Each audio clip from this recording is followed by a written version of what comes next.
Hi, everyone. Pam Friedman, certified divorce financial analyst with financiallyfitdivorce.com, here with our 30 tips in 30 days. And today we're going to talk about Social Security and in divorce and what happens to Social Security. I'm seeing lots of clients in their 50s, 60s, and even 70s getting divorced.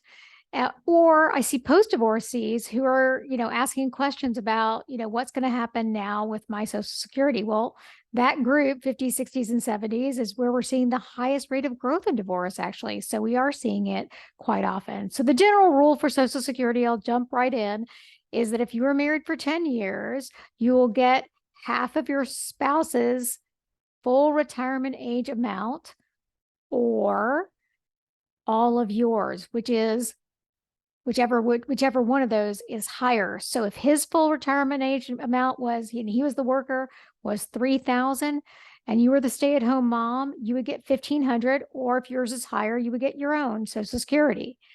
If he passes away, you can apply again and say he's passed away. Make sure you hang on to his Social Security number, because in order to find out all this information from the Social Security Administration, you're going to need that information, full name, Social Security number, and you're going to need to find out that he has passed away. I mean, sometimes it's hard when you've divorced to keep up with what is happening in an ex-spouse's life.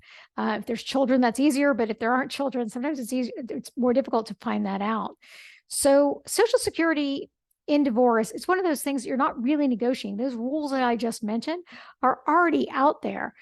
If you have need or ability to pay, that's negotiated separately in divorce. So it's not like put your Social Security in a bucket, put mine in a bucket, and we'll split it in half. That's not what happens.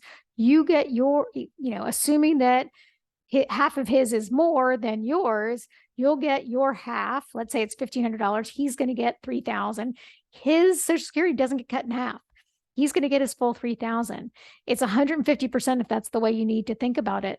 So be really careful. There's lots of great articles on the internet, particularly from someone named Mary Beth Franklin. So if you want to learn a little bit more about this topic, look her up. FRA. So Pam, what is FRA? What is full retirement age? If you were born 1960 or later, it's age 67. People think it's 65. 65 is still for Medicare, and you can apply for Medicare. Doesn't matter what your job status was. You apply for that 3 months before you turn 65, but we're going to stay on the Social Security topic. So full retirement age is younger by about a month for every year before 1960. If you're born before 1960, go to ssa.gov.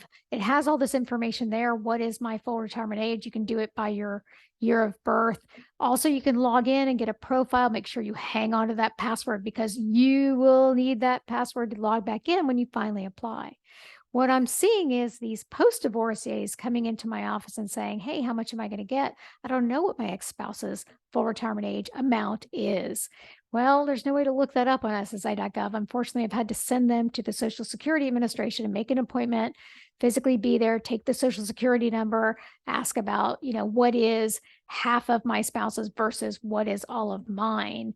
So as you can see, I mean, Social Security without divorce is complex and confusing.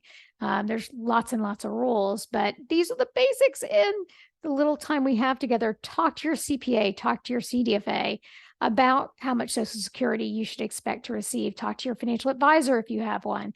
Pam Friedman, certified divorce financial analyst. Check us out on financiallyfitdivorce.com. And I will see you back here in 30 tips in 30 days.